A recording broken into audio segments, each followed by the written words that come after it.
Bismillah, pada kesempatan ini saya akan melanjutkan dari pemateri pertama.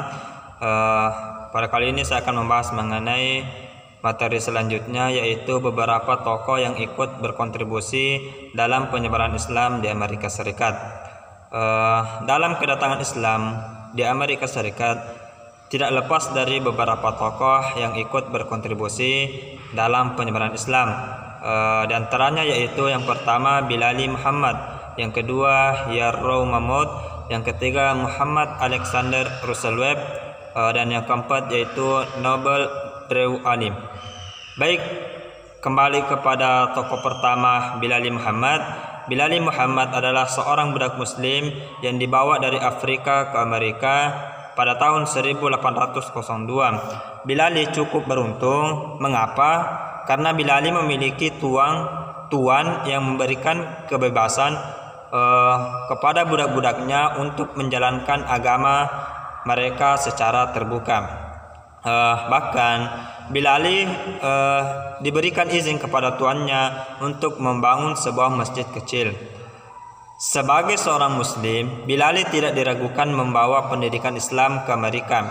Hal ini dibuktikan dengan naskah yang terdiri dari 13 halaman yang telah ditulisnya, lalu diberikan kepada penulis bernama Francis Robert Golding.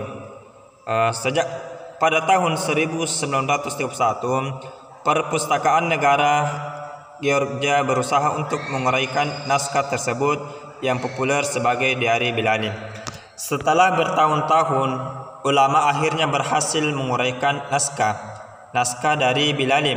Ternyata dalam naskah itu bukanlah sebuah buku harian, melainkan salinan sebuah risalah hukum Islam.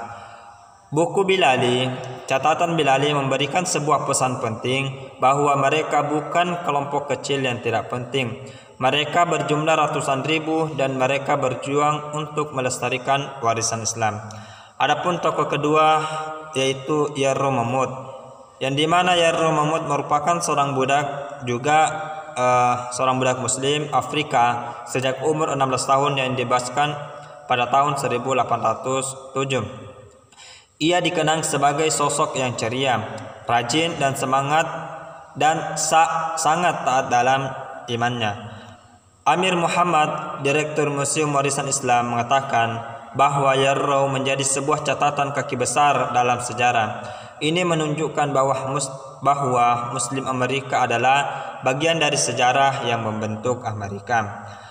Adapun tokoh selanjutnya, tokoh yang ketiga yaitu Muhammad Alexander Russel Webb. Muhammad Alexander, beliau dilahirkan di Hudson dan belajar di Hudson dan New York. Beliau terkenal dengan tulisan cerita pendeknya. Kemudian beliau bekerja sebagai pemimpin redaksi majalah pada tahun 1887 dan diangkat menjadi konsul Amerika Serikat di Manila. Selama menjalankan tugas, beliau mempelajari Islam dan menggabungkan dirinya dalam lingkungan kaum muslimin. Setelah menjadi muslim, beliau mengadakan perjalanan keliling dunia Islam, dan pada sampai akhir hayatnya, beliau mencurahkan waktu untuk melaksanakan Islam. Adapun gerak dan laju perkembangan Islam di Amerika Serikat tidak terlepas dari perjuangan seorang muslim Alexander. Mengapa?